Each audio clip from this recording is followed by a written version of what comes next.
Estamos aquí transmitiendo desde el Senado de la República, desde las cámaras, el único programa de la televisión que pone bajo la lupa lo que hacen los diputados, los senadores y los congresos locales. Hola, Néstor. Adriana, ¿cómo estás? Muy buenas. Y además, como siempre, a mí me encanta venir a este espacio a grabar porque pues tenemos la oportunidad, sin duda, literalmente desde las cámaras, de reportarle a usted lo que ha ocurrido en el Congreso de la Unión y en los congresos locales. Y pues uno de los temas importantes de la semana fue la comparecencia de los titulares de Energía, de Petróleos Mexicanos y pues también de la Profeco para hablar acerca de lo que ha sido la lucha contra el huachicol, la estrategia que inauguró el nuevo gobierno contra el robo de combustibles. Veamos.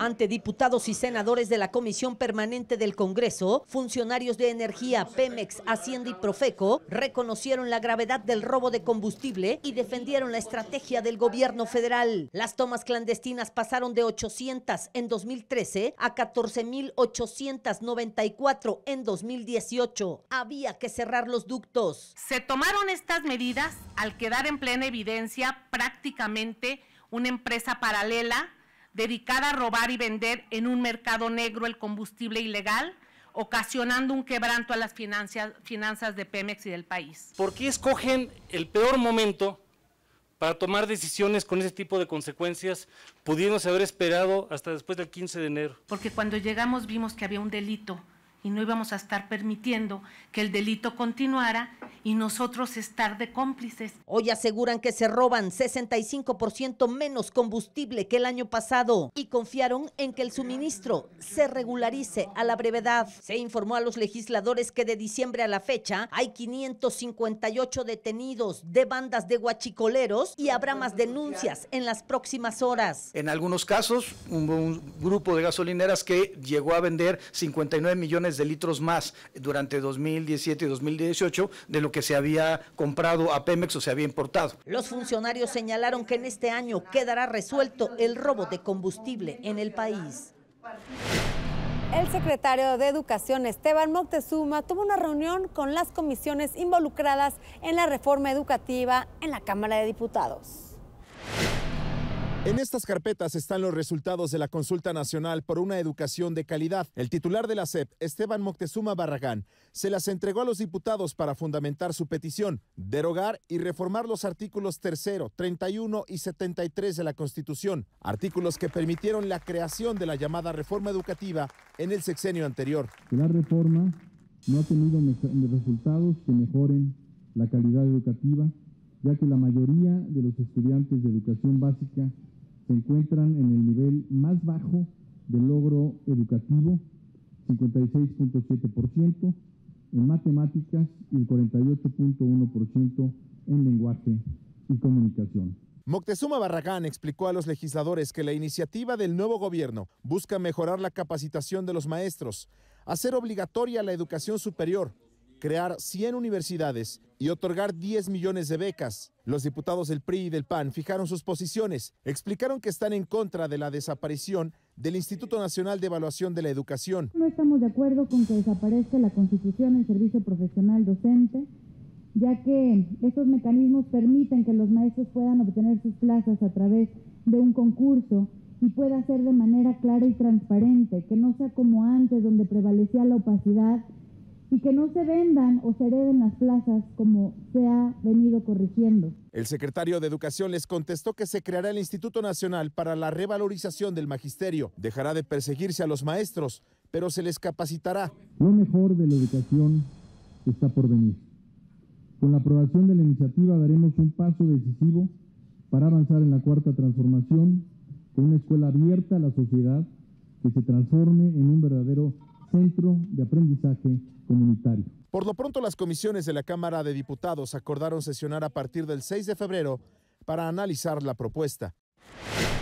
Y precisamente, Adriana, sigue como un tema relevante el de la Guardia Nacional y por eso pues estarán próximamente en el Senado los secretarios de la Defensa Nacional y de Marina para que expliquen cómo sería la parte del proceso de incorporación de elementos militares, fundamentalmente las policías militar y la policía de Marina, a lo que sería la estructura de la nueva Guardia Nacional. Se aprobó la comparecencia de los secretarios el día que se estime pertinente por la comisión. También se aprobó que sea en el Senado la discusión, no fuera del Senado, sino que sea el Senado el protagonista a través de la Comisión de Puntos Constitucionales y Estudios Legislativos.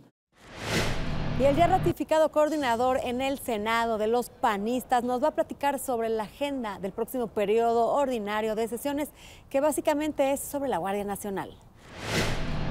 Al presidente no le gustó cómo quedó esta Guardia Nacional en la Cámara de Diputados. Le decimos que tampoco a nosotros. Y estamos convencidos que sí, México necesita hacer una nueva estrategia de seguridad, pero lo primero que se tiene que hacer es consolidar las policías municipales y las policías estatales. Necesitamos profesionalizarlas, capacitarlas y pagarles mejor. En temas de seguridad estamos conscientes que tenemos que hacer leyes mucho más duras para el delincuente y que la víctima no se sienta sola, y no por un tema de una revancha social, sino porque en este país lo que menos podemos hacer es que haya un perdón, ni para los corruptos ni para los ladrones. Tiene que haber justicia, y esta justicia solamente se da con instituciones muy fuertes. Y ahora vamos con nuestra experta en temas financieros, por supuesto, con Alicia Salgado. Hola muchachos, me da muchísimo gusto saludarles. Prácticamente dará inicio en unos días el periodo ordinario de sesiones que va de febrero a abril, y en ambas cámaras se han propuesto sendas agendas de reformas legislativas en materia económica. Comencemos por la Cámara de Diputados. La semana pasada les platiqué de la iniciativa de reforma a la ley de Pemex para modificar en parte la forma de gobierno de la empresa pública del Estado más importante del país. No contiene otra iniciativa adicional, ni tampoco se ha mandado la propuesta que surgió también por un legislador de Morena a la Ley Eléctrica Nacional al periodo legislativo. No está en la agenda, que presentó el coordinador de Morena, Mario Delgado. Por otra parte, hay un par de propuestas que tienen que ver con la reforma para fortalecer el sistema financiero, que es una reforma a la ley del sistema de ahorro para el retiro, y también una reforma a la ley de instituciones de crédito. Esta última ya también la hemos comentado y tiene que ver con la posibilidad de abrirle a los chicos que tienen entre 15 o 14 y 18 años, pero que realizan actividades económicas, la posibilidad de abrir una cuenta bancaria a su nombre, algo que hoy está prohibido por ley y solo puede abrirse a nombre de un tutor o el padre y no de ellos, a pesar de ser responsables económicos. Ahora, en el caso de la Cámara de Senadores, la agenda económica es todavía más larga e importante. Una tiene que ver con la propuesta, Morena la va a llevar de reforma a la ley agraria y al Código Agrario. Son dos instrumentos que han sido no tocados a lo largo de muchos años, y cada vez que se intenta modificar, simple y sencillamente hay demasiadas marchas a lo largo y ancho del país. Esperemos que cuente con el consenso suficiente entre las organizaciones, que generalmente pueden pasar de un partido político a otro, pero no necesariamente ceden el control de sus carteras. Y esta es la parte más importante de la modificación que se proponen realizar. Por otra parte, también hay una propuesta que se va a presentar para reformar la ley del ISSSTE, y esto tiene también mucho que ver con el cambio que ha habido en la Administración Pública Federal para que los asegurados que tenían contratación privada hoy puedan depender de mejor manera y con mayor flexibilidad, además de también ampliar los plazos probablemente de jubilación a los trabajadores al servicio del Estado, que tienen condiciones diferentes de pago, y hoy se trata de que todos tengan condiciones homogéneas a los que se generan en el mercado de trabajo privado. Y por último, ¿qué creen? Que sí va la reforma a la Ley de Instituciones Financieras y la Ley de Transparencia de Servicios Financieros en materia de comisiones, lo mismo que la regulación de call centers. Estas dos situaciones son especialmente importantes porque se piensa que se ha avanzado mucho en la negociación entre el grupo de banqueros y también la Cámara de Senadores. Sin embargo, pues no hay un compromiso claro de eliminación de comisiones o de baja sustancial de las mismas, de tal manera que el senador Monreal la tiene como una de sus prioridades, independientemente de prioridad del grupo de Morena. ¿Cómo la ven ustedes? Yo pongo este tema bajo la lupa desde las cámaras. Gracias, Alicia. Y ahora vamos con la entrevista que le hizo mi compañero Víctor Sánchez Baños al coordinador de los senadores del PRD, Miguel Ángel Mancera. Para entender el concepto de Guardia Nacional necesitamos saber la diferencia entre seguridad nacional y seguridad pública. ¿Quién es el que domina cada uno de los dos sectores o de las dos áreas de la protección a la ciudadanía? De esto vamos a platicar con el senador Miguel Mancera. Nosotros estamos de acuerdo, no vamos a hacer obstáculo para la estrategia de seguridad que está planteando el presidente. Estamos de acuerdo en que haya una Guardia Nacional, pero estamos pidiendo que haya una ley orgánica. Es decir, no se puede aprobar la Guardia Nacional si no sabes qué va a hacer la Guardia Nacional. Si los estados, si los municipios no saben qué va a hacer la Guardia Nacional, cuáles van a ser sus alcances, sus facultades, qué tipos de delitos van a atender, a petición de quién va a operar la Guardia Nacional, cuál va a ser su mando operativo, cuáles van a ser sus referencias de información, etcétera, cómo se va a manejar su información, porque cuando hubo el debate de la Ley de Seguridad Interior, se hablaba de información clasificada como seguridad nacional, sin posibilidad de rendir informes. Entonces, son varios debates que están en esa ley orgánica y que me parece que es fundamental para que se pueda aprobar una reforma de mayor calado. Si tú no tienes esta ley orgánica, no sabes si se va a dedicar a tareas de seguridad interior, a tareas de seguridad nacional o a tareas de seguridad pública. Esta triada pues hay que tenerla muy clara y bien diferenciada en los planteamientos que se vayan a hacer. Son los puntos esenciales que nosotros estamos pidiendo, aunado a Ley de Uso de la Fuerza, que ya presentamos la iniciativa, y aunado a la Ley de Registro Nacional de Detenidos. Y ahora vamos a un corte comercial y no se vaya porque en nuestro regreso vamos a entrevistar al presidente de la Comisión de Puntos Constitucionales, Eduardo Ramírez, quien nos platicará sobre la aprobación de la Guardia Nacional. Gracias por permanecer con nosotros, ya volvemos de un corte y seguimos transmitiendo aquí en el Senado de la República. Y esta tarde nos acompaña el senador de Morena, Eduardo Ramírez, quien preside la Comisión de Puntos Constitucionales. ¿Qué tal, Eduardo? ¿Qué tal, Adriana? ¿Cómo estás? Buenas tardes. Buenas tardes. Eduardo, pues está por iniciar, estamos a días de que inicie el segundo periodo ordinario de sesiones con un tema central que se va a discutir y se va a aprobar, que es el tema de la Guardia Nacional. Ahora está detenida, hoy se detuvo la convocatoria que había hecho el presidente Andrés Manuel López Obrador para reclutar a los jóvenes que van a integrar esta Guardia Nacional, ya que aún no se aprueba. Platícanos un poco sobre el proceso de aprobación, de qué se trata la Guardia Nacional. Ha habido voces en contra, voces a favor, dicen que se va a militarizar el país. Platícanos tu opinión como presidente de la comisión. Primeramente, estamos en una previa, hemos tenido reunión en la Comisión de Puntos Constitucionales, hemos tenido reuniones con el secretario de la Defensa Nacional, con el secretario de la Marina, van a estar de manera oficial en este Senado, en nuestra comisión, para ir disipando una serie de dudas que han brotado a lo largo y ancho del país. Primeramente quisiera comentar que el tema de la Guardia Nacional es referente a lo que el país está viviendo. México tiene un problema de inseguridad que durante años el combate al crimen organizado no ha sido una política pública correcta. Entonces, lo que se trata es hacer una transformación dentro de los cuerpos de seguridad pública y para ello se está generando una Guardia Nacional que pasa y atraviesa por una reforma constitucional. En esta reforma, grupos parlamentarios han manifestado estar a favor, otros en contra. No se trata de militarizar el país.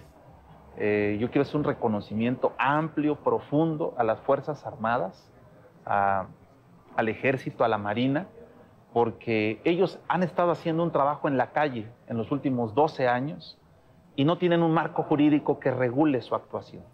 Entonces, lo que pretendemos es generar una gran reforma que les permita tener ellos un margen de actuación dentro del marco legal. Eduardo, perdón que te interrumpa, se había aprobado en la legislatura pasada la Ley de Seguridad Interior que le daba este marco a los militares para estar en las calles. La Suprema Corte lo echó para atrás. Sí, la Guardia Nacional trae un marco regulatorio. Es una reforma constitucional en un primer momento. Se tocan el artículo 13, el 16, el 21, el 73, el 89. Concretamente lo que se ha tratado es que las Fuerzas Armadas tengan un acompañamiento en la policía o la nueva Guardia Nacional. ¿Por qué no solamente vamos a reclutar a ciudadanos? Porque quienes tienen el adiestramiento, quienes tienen la preparación militar, quienes tienen la preparación en todos los sentidos de los derechos humanos, es esta nueva Guardia Nacional que vamos a fortalecer desde la incorporación de elementos de la Secretaría de Marina, de elementos del Ejército Mexicano y evidentemente los elementos de la Policía Federal Preventiva. Va a ser un mando civil, eso es lo que queremos dejar muy claro, no va a ser un mando militar. Hay un artículo que es muy importante para nosotros, que es el 4º transitorio, que establece el acompañamiento de las Fuerzas Armadas en cuanto estén en su territorio, en su competencia. Nosotros no somos de los que creamos o creemos que debe generarse una temporalidad. Sin embargo, si eso le da certeza a los demás grupos parlamentarios, concretamente al PRI y al PAN, pues vamos a generar estas condiciones que nos permitan tener una Guardia Nacional a través de una gran reforma constitucional y después discutir la ley secundaria. Senador Ramírez de Aguilar, ahí en ese punto fundamentalmente, una de las críticas que hacía precisamente la oposición es que el mando, digamos, sería civil porque recaería en el secretario de Seguridad Pública, pero que el mando operativo iba a ser militar y que eso significaba una simulación. ¿Usted qué dice eso? No, de ninguna manera se trata de hacer una simulación. Lo que se trata es generar una guardia que pueda estar en todo el territorio mexicano, que permitamos volver a reestructurar la política de seguridad pública, porque la que tenemos en este momento definitivamente no ha funcionado y tenemos que acompañarla de las Fuerzas Armadas, sí y solamente sí con un mando civil, que esté el secretario de Seguridad Pública, que esté el secretario de la Marina y evidentemente el secretario de la Defensa Nacional, no olvidando que quien tiene el mando principal es el presidente de la República. En la calle, en la práctica, son nuestras Fuerzas Armadas quienes están en el combate. ¿Y qué es el tema central? Es que el ejército no ha respetado los derechos humanos. Es que el ejército es una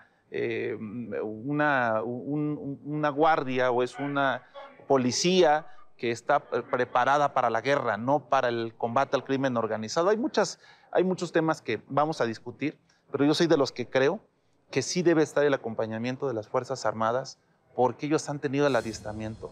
Y una vez que partamos de este gran consenso, necesitamos una ley secundaria que no se trata de que los elementos del ejército, de la marina, pierdan sus derechos adquiridos, laborales, que eso es muy importante, que no pierdan su trabajo y su carrera de grado, que también es muy importante. Vamos a reclutar al tema de la sociedad civil y una vez que pasen los años, porque no se trata nada más solamente de este gobierno, sino de los que vengan. Una vez que ya esté esa Guardia Nacional, el Ejército, las Fuerzas Armadas, se van a retirar y van a dejar a una Guardia Nacional preparada 100% en temas de derechos humanos, en el adiestramiento militar, táctico, de seguridad pública. Y es decir, es heredarle a México una nueva forma de combatir tanto el crimen organizado como la delincuencia que se vive permanentemente en territorio mexicano y particularmente en los estados del norte. Yo te quiero ahondar, los gobernadores están muy entusiasmados porque ellos son los que viven prácticamente la petición de la sociedad, la inconformidad legítima de la gente, en el sentido de que el que no tiene seguridad en su casa, en tránsito, en las calles, pues nos permite vivir un estado de terror, de pánico, y lo hemos visto en la frontera norte. ¿Qué se trata? Que darle ese marco jurídico, una Guardia Nacional donde esté todas estas corporaciones y evidentemente se van a evaluar esos resultados. Vamos a estar muy al pendiente desde la Cámara de Senadores lo que vamos a aprobar con mucha responsabilidad. ¿Y cómo va la construcción de los consensos? Porque al ser una reforma constitucional es fundamental la participación de otros grupos parlamentarios. Primeramente nos establecieron que no querían celeridad, que ellos no querían aprobar una reforma constitucional en un periodo extraordinario. Nosotros estamos prevaleciendo la política, hemos invitado a los grupos del PRI a los grupos del PAN, a los senadores, a las senadoras, y estamos enriqueciendo un texto constitucional que nos permita tener una armonía en lo que la gente pide y en lo que el marco jurídico también nos debe permitir. Esto nos va a dar la oportunidad de generar un consenso amplio en los próximos días, que yo estoy convencido que quien quiera y ame profundamente a México no puede estar en contra. No podemos estar en contra de un presidente que trabaja todos los días y que lo único que nos está pidiendo, denme la herramienta jurídica, denme la posibilidad de hacer mi trabajo. Lo acompaña su honradez, lo acompaña su honestidad, lo acompaña la autoridad moral que ha tenido en estos días en el cargo de presidente y en su lucha anteriormente. Y yo creo que hay que acompañar al presidente de la República. Si los grupos parlamentarios no nos acompañan, que yo espero que no sea así, no solamente le estarán poniendo un obstáculo al presidente de México, sino también no estarán a la altura de las exigencias ciudadanas. Y yo le apuesto mucho a la política. Senador, platícanos un poco sobre esta convocatoria. ¿Se espera reclutar o bueno, se espera que la Guardia Nacional para el 2020 sean 50,000 elementos? Se va a reclutar a jóvenes en donde se les van a dar beneficios laborales, buenos sueldos, preparación, les van a enseñar clases de derechos humanos. Y por otro lado... de defensa personal. Por otro lado, el crimen organizado, lo hemos visto, tiene elementos bastante sofisticados en materia de armamentos, de este combate que nos han estado ganando, porque desafortunadamente esta guerra la están ganando el crimen organizado. ¿Se les va a dar también esas herramientas a esta nueva Guardia Nacional? ¿Van a tener un nivel de sofisticación para que puedan combatir con todos estos temas del crimen organizado que van desde el tráfico de drogas hasta el huachicol, hasta el tráfico de personas, de niños? Bueno, lo que se pretende en esta primera etapa es incorporar a la sociedad civil. Estos elementos que se incorporan van a tener una capacitación prolongada. Pero si nos esperamos a que toda la sociedad civil se incorpore a esta Guardia Nacional, fácil nos vamos a llevar 4 años. Van a ser distintas fases. Entonces lo que necesitamos es traer de las corporaciones militares de seguridad pública, incorporarlos a esta Guardia Nacional y a su vez ir reclutando a estos elementos para que en un término no muy amplio podamos tener en los próximos 6 años ya una Guardia Nacional con toda la capacitación, con todo el adiestramiento y particularmente con todo el equipamiento para poder hacer bien su trabajo. Esto es el arranque de una nueva forma, de una nueva estrategia política en materia de seguridad pública que le va a permitir al nuevo secretario de Seguridad establecer y tener una presencia en aquellos estados donde hay mayor incidencia delictiva. Va a ser una Guardia Nacional que va a respetar a las autoridades estatales, a las policías estatales, a las policías municipales y va a haber un acompañamiento. Por ahí se ha dicho, es que esto rompe el pacto federal. De ninguna manera, no rompe ni un pacto federal. Nosotros creemos y estamos convencidos en el fortalecimiento al federalismo mexicano, pero también estamos escuchando lo que el pueblo de México nos está pidiendo. Así es, senador. Además, el tema de seguridad es un tema que México ya no puede esperar. Esperemos no se politice, que es un tema que no se debe politizar. Muchas gracias por estar con nosotros. Se acabó el tiempo. Mucho de qué hablar sobre este tema de la Guardia Nacional. Esperemos invitarte una vez que se haya aprobado. Pues voy a estarles dando toda la información. Gracias por estar con nosotros, Eduardo. Gracias. Muchas gracias. Y bueno, pues nosotros nos tenemos que despedir. Se acabó el tiempo, pero lo esperamos la próxima semana aquí en Desde las Cámaras, Adriana. El único programa que pone bajo la lupa el quehacer legislativo. Buenas noches.